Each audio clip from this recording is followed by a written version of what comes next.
Hello, it's Chaplain 73, and I'm back with another interview with Nathan, who many of you will know as Background Bob's dad. Unfortunately, Background Bob can't be with us. Unfortunately, he passed away at the end of last year, and Nathan has kindly agreed to meet with me and have this conversation today about all that he achieved and the whole Be More Bob experience. So, Nathan, how's things? Good, yeah, good. Despite kind of what's been going on, we are okay and ready to continue to spread the love of Background Bob. And what a thing it became, because I remember interviewing you after Background Bob 1, and you said I might do a Background Bob 2. And then I remember interviewing you after Background Bob 2, and you saying, yeah, we're probably going to do a Background Bob 3. And amazing. 3 books, 3 lots of work, 3 different sets of artists, 3 auctions. How much money you raised? $250,000. A phenomenal amount of money. Just $250,000. Just $250,000. Just. No. Yeah, just. Yeah, just. Yeah. Just. Yeah, just. So obviously I haven't caught up with you since Background Bob 3. If you could just give me a bit of a run through of what what happened and Okay. how it all went. Yeah, like you said, we had no intentions really of doing Background Bob 2.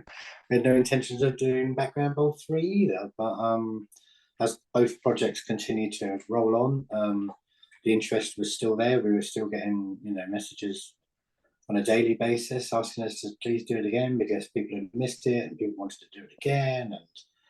And, I think so many people bought into it, through his lovely smiley face and kind of, I guess, the fun that we had with it, and also the community that we built up of artists, and the fun kind of way that we kind of dealt with it all. So it was a natural thing to do Background Bob 3. 3 is the magic number, so they say. So, and it's nice to sort of end it all on a trilogy, I guess. Background Bob 3 was just as exciting as Background Bob 1 and 2. Some great artists. We had some major headliners this year, including Shepherd Fairy and Mr. Doodle. We had a few celebrities this time. Joe Lycett kind of jumped on board, and then Ed Sheeran turned up and did a piece for us as well, which was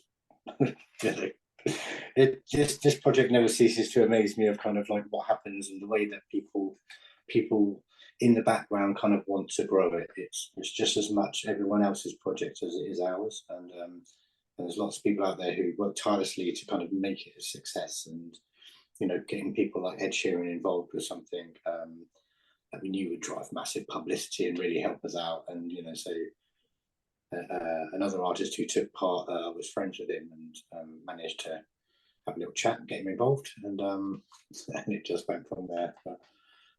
But, it really grew into something that was just phenomenal. It was just amazing to see how it grew. And I can still remember you putting your little post out on Facebook and Instagram in 2020, just saying, we've got these backgrounds. Does anyone want to paint on them? Yeah. And it was kind of that casual. And who would have known back then that it would become what it became? No. It was totally naive and kind of and just a moment to have a bit of fun, and that was all it intended to be. And overall, that's what it was. Still, it just became a monster to control. But the the ethos of it was still the same. Everyone could come and take part and have some fun, and kind of we'll work hard in the background to make it as best we can with it. As long as you're joining the project for the right reasons, and kind of there was no kind of there was no real structure, there was no real planning. It kind of evolved naturally, but also there was no hierarchy between artists, or it was just you just came along and collaborated, and it was really nice to watch it all unfold and keep growing and keep growing. And there was certain moments in Background Bob 2 and 3 where I was kind of thinking, oh, I don't really know what to do now. Kind of but like I said, it wasn't just up to me. Sometimes it was you lot in the background. You know, it was followers in the background coming up with ideas and opening doors for us and stuff because they wanted it to continue. And you know, when you have that public support, you know you've got something special. And it was, you know, and to have my smiley little boy at the, you know, the forefront driving that car was, you know, as a dad, it was just super incredible. I'm sure I probably won't do anything cooler than this ever. So I'm super happy. Yeah, I mean it was always a pleasure to see Noah, and he always seemed to be enjoying himself, and he always had a big grin on his face. So you know, Yeah, it he did. did Yeah. seem to enjoy the limelight, shall we say? Yeah, oh yes, yeah. We used to joke about how famous he was, and he would, you know, and he would definitely turn it on. So you know, if we were out and about and people recognised him, he absolutely loved that. And, you know, and sometimes my wife would find it a little bit embarrassing, but also, you know, such a lovely, you know, lovely thing that kind of people come over and engage with him. You know, when we're talking off camera, you know, at the end of the day, he's a kid with complex, and he was a kid with complex needs, but he's just a kid and he just wanted attention, and he totally thrived on it. But you know, those 3 years of the project opened up his world to such amazing, incredible things and people and experiences, and you know, sadly now those things have become memories for us, but you know, really beautiful ones for us. And you know, the things that come from background Bob far outweigh not doing background Bob. So you know, he's left his own legacy, he left his own mark, and he had more than his 15 minutes of fame. So we're super proud of him. I don't doubt that for a minute, and you know, he has left a big hole. I know the whole of the art community who were involved were absolutely devastated, and you know, Yeah, to hear the news that he had passed, and you know, there were a lot of people who were very very upset by that news, and it just showed what a huge impact he'd had. Um, Obviously, the idea behind it eventually became to raise money, and like you say, you've raised £250,000, which is a phenomenal sum. You know, yeah. it's just something to, you know, you can't even get your head around how much he's raised. No, no. And also, you know, what's nice for us now is that money will be spent to make improvements in other people's lives, like you know, to families like ours, which is really, you know, it's really important for us. You know, we chose to spend the money in ways where kids and families will had an opportunity to have some fun and to have a break from hospital kind of life. And so, you know, as a parent, it's really important to kind of have those moments, especially when you're in hospital. And you know, sadly, some kids go into hospital and don't come out of hospital. So we're talking about maybe moments where people are spending the last moments with people, and to provide areas in the hospital where people can do that and have some fun and enjoy those memories is even more. It means even more now, you know, considering our situation now. That background Bob isn't here anymore. He's left this big mark where other kids can, you know, go and enjoy themselves, and you know, just take their mind off the hospital for a little while. Yeah, and what a legacy, you know, what a legacy. And I know that you've posted several times since his passing about Be More Bob. Seems to have become a bit of a movement now, the Be More Bob movement. Do Yeah. you want to just say a bit about that? Well, again, it was kind of like an ethos that we sort of had with him that you know, like despite how I'm feeling in a day or my wife is feeling in a day, or my eldest son Ruben, Noah always kind of just seemed to kind of get on with his day.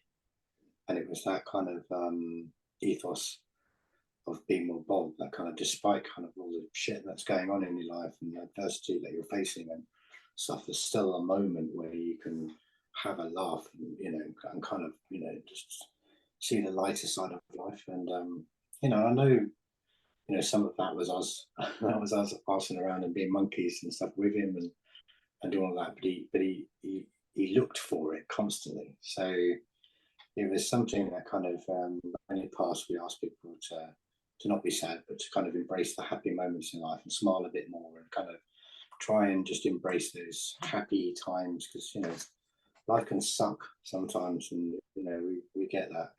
Ours is sucking right now, but Yeah. there's still little moments in a day where you have a laugh, and kind of and if you put the onus on that, then it has to only be a positive thing, I think.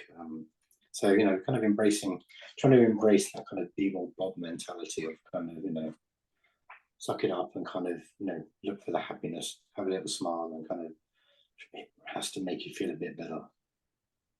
Yeah, and that was what he was about, really, and what it was all about. I know from having spoken to quite a few of the artists who've been involved in the project over the years, that he brought together a community of artists who probably would never have got together before. No. We've got 3 books, which sit proudly on my shelf. I was really chuffed to be part of the first book, and I've really enjoyed watching the project grow and grow. And Yeah. like you say, the likes of Shepherd Fairy being in a book that Yeah. that your son's in, that did a collab with your son is just Yeah. I don't think there's many people who can say that in the world. No, we've had quite a few artists sort of since who have become friends with, just saying like you've collaborated with like so many, Noah collaborated with so many people, like I can't even kind of get in those doors. I Yeah, can't even get to do that. And not only have you just done one, you've done kind of like 750 of them. So I mean, it was just something that it grew really organically, and like I said, it was us. We started it off, but it was something that so many people got behind, and it was really important for me, especially after the first project. We kind of as a family kind of discussed about doing Background Bob 2 and carrying it on, and we discussed, was it just a COVID one-hit wonder kind of thing? It was a lovely success story of kind of something good that was happening whilst the world was so shit. But when I looked at my phone and my social media to say no to over 1,000 people who had already messaged me already to come forward to take part again, I'm pretty sure that kind of we could have ran it on forever. you're probably I right. really, You're probably right. I think so It'd a many bit, people just had such a good time doing it, and it was quite it wasn't a huge piece of art to create, and it was something fun, and it was kind of and everyone was very proud of it. All you artists were very proud of it. You were very protective of it. You all did a great job of sharing it and promoting it and getting it out there, which obviously you guys all have your own followers and your own artists that follow you. So when you guys started sharing it, opened up the world of new artists to us, but it also we then were able to open up the new artists to new followers, and then those artists then get some more followers. It was it was completely a lovely sort of circle of love where everyone was kind of scratching each other's backs, and it was all just done for the good nature it was intended, which was really lovely. No egos, no kind of demands, nothing. Just everyone kind of just wanting to do it. So that was one of the things absolutely, I really liked about it, is the fact that you embraced and you welcomed in people of all different levels and abilities, and the yeah, variations in each of the books. You look through them, and you look through all the different styles. You've got stencil artists, you've got freehand artists, you've got people who normally paint in one way or normally paint in another way, and they're all doing these small bits of cardboard, and yeah. you've got this huge pile of small bits of cardboard in your house, I would imagine, at one point, Yeah, which eventually went on a wall in a gallery, which yeah. in itself must have just been surreal. It's, Massively, because it was all 3 exhibitions. First Sight Gallery in Colchester offered us exhibitions for every single project, which was really lovely. And it's our local gallery, and it's a huge place as well. It's I think it's actually a museum. So I mean, it's an enormous building. It cost about £20 million to build, so it's Wow. huge. So to have all this artwork, put up there, and for us to be able to go down as a family, and us to make a really big deal about it being, Noah's exhibition, Yeah, was, yeah, just so surreal. And the building's lovely. I mean, we used to go down there before anyway, before we got an exhibition. But then we became regulars of kind of going down and meeting other people, and it gave us the perfect opportunity to catch up with artists, say hello. For me, it was really important that artists who wanted to come along got to come along and meet Noah. There was a real kind of eagerness from artists to come along and meet him. And what was really strange is that some of those people were quite big, famous artists already, but they were coming along to meet him, which was just incredible for me. I was fanboying at one point, kind of at certain artists, kind of, was there, and they're just all over my son, kind of, like, yeah. you're the master, not me, which was, it was so lovely it was so lovely and endearing just to watch people, kind of communicate and kind of engage with my son like that, because I think, having a special needs kid, it's some people, ostracize themselves and sort of shy away from coming in and chatting, and also because he was non-verbal, it can make the situation uncomfortable where you talk to someone and they don't talk back to you. But the project brought in all of the right people. There was lots of other people who didn't get involved, and for whatever reason, and who cares what those reasons are. The right people all came in, and watching them engage with my kid and kind of call him names and take the piss out of him and kind of just do what we do with him was such a lovely moment. And we ended up with some lovely memories, and some lovely situations that have come from it, some lovely photos. And so all of those are the things that are kind of driving us forward with the kind of Be More Bob situation. Yeah, I mean that must have been great. The fact that you've got all these people that you admire, being an art lover yourself, but they're sort of like more interested in your son and seeing him as a fellow artist, who they've collaborated with. Which I mean, they called him chief and boss and legend and stuff, and he absolutely just soaked it up. It was so lovely to see, because he's just he was a very engaging, sociable kid. And if you ever took him to a birthday party or anything like that, he always thought it was his birthday, and just stole someone else's birthday. If you just went there, you'd take him to any party, any kid's party, any adult's party, it was always his party, and he loved it. And so it was really lovely to bring so many people into our lives like that. There's that worrying thing of especially when you're using platforms like social media, that people can be arseholes and people can say mean shit and stuff. But I honestly say we never had one weird comment, no meanness, nothing. We had a very protective crowd of people around us, and everyone kind of just took it for what it was. It was just something really fun and engaging, and a good laugh, and with him at the helm, which was hilarious. That's awesome. That is awesome. I'm so happy to hear that you didn't get any negative comments at all, because No. with something that got so big, it wouldn't have surprised me to hear that there were negative. There's always the haters, isn't there? There's always there's always trolls on the internet, which is a bit sad, really. But we know I kind of half expected them and was ready to delete them and deal with them how I had to deal with them. But and take it as it is the natural life. It is. Some people are assholes. It's just how it is. But actually, there wasn't any. It was just everyone took it for what it was and rode with it. Really, and really rode with it. It was there were so many other people coming into the background of it all, saying, I can do this, and I can open this door, and we can do this, and we can do this. And it was really lovely to see what we could do with it. And as it kind of went on, obviously it took the pressure off me a little bit, because I was the one kind of in charge of it all, as it were, and I just had the cutest front man, and I was the one busy in the background, kind of like doing everything. But actually, even then, it was I was just so excited to be doing it anyway. But contacting artists, and kind of getting emails from artists who I admire, who want to come and paint with my son, was just opening up like emails that was fun for 3 whole years.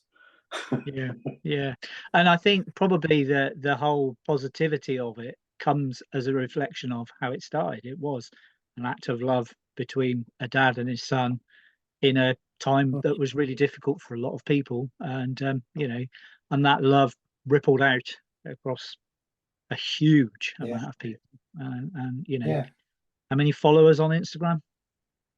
I think we've just under 11,000.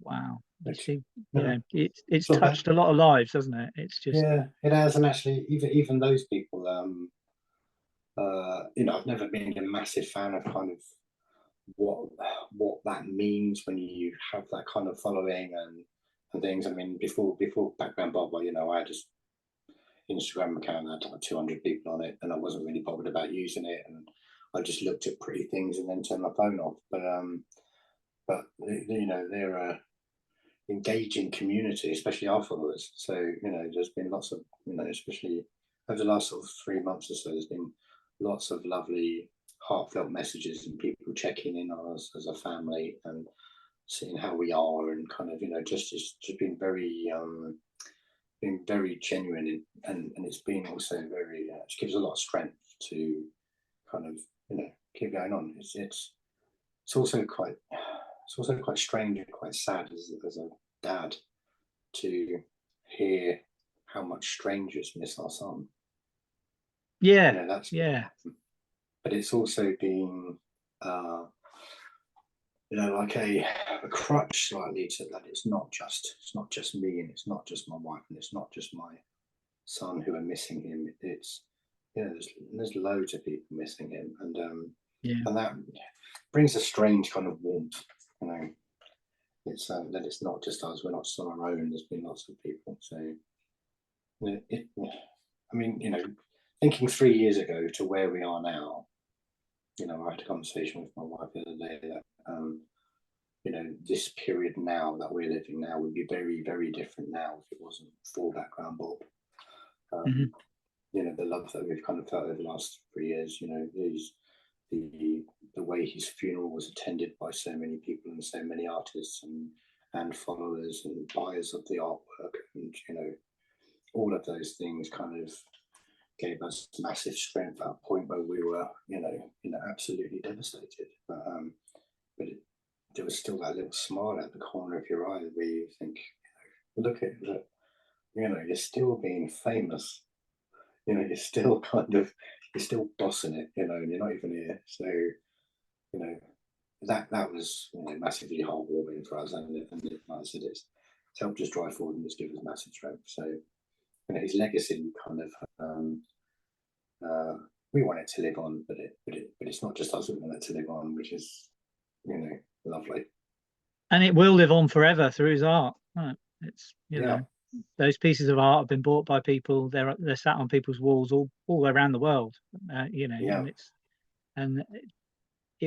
he will live on. And the whole Be More Bob movement will live on too. Yeah.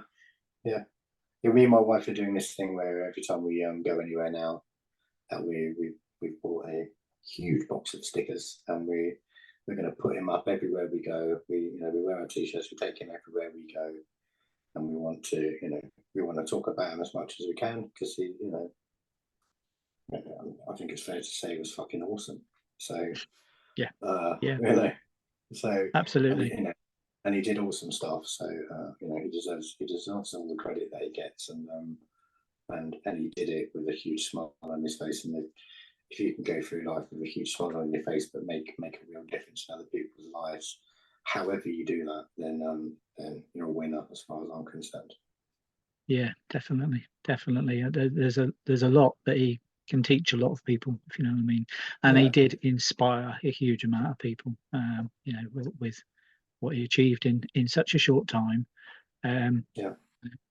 He achieved so much, and it has left such a legacy and such a hole in a lot of people's lives, especially Yeah. yours and your families. And you know, Mm.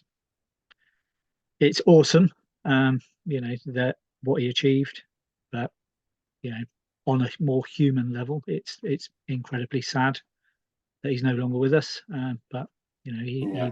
he will live on forever. So, Yeah. Yeah. We just um, we miss his smile. He's like, he's left a big hole for us. But like we said before, he had 15 solid good years of only feeling love and laughing, and that kid laughed. So yeah. he's laughed more than I have. Have you got any plans for the future? Probably a stupid question to ask right now, but you know, We haven't got any plans, obviously, with as far as the background Bob project is concerned. mhm. We do feel that it'd be a real shame to not further something with the connections that we've made and the kind of the background Bob family as it is, to go together collectively and do some good or do something. We just haven't quite worked out kind of how to engage in that and kind of and pull that Yeah, together. But, yeah, yeah, it is something that we want to do. The Be More Bob thing, we had some plans for as well, which we'll start announcing soon. But they're going to be more of a connecting people and kind of having some fun with the people that we've made connections with, and just testing yourself maybe and kind of putting yourself outside your comfort zone and doing some things which all things that Noah kind of stood for. So yeah. I think we'll be holding some Be More Bob days maybe, where we invite people to come and do some crazy shit with us, or just come and have some fun with us. And again, it gives people a chance to kind of meet up, connect, kind of chat. You never know those connections with people that you make. You never know kind of how they then transpire later into greater things. And even if those greater things are just friendships, then it's a win. So Yeah. hopefully we hope to bring people together with the Be More Bob thing. But we have some ideas, and we're still going to hopefully me and the wife still be in the art system somewhere. Well, I We might just be don't know. contacting you again for another interview then. Well, I hope so. I hope so too. If the plans we have come off, then I'll be more than happy to talk to you. Brilliant, brilliant, fabulous.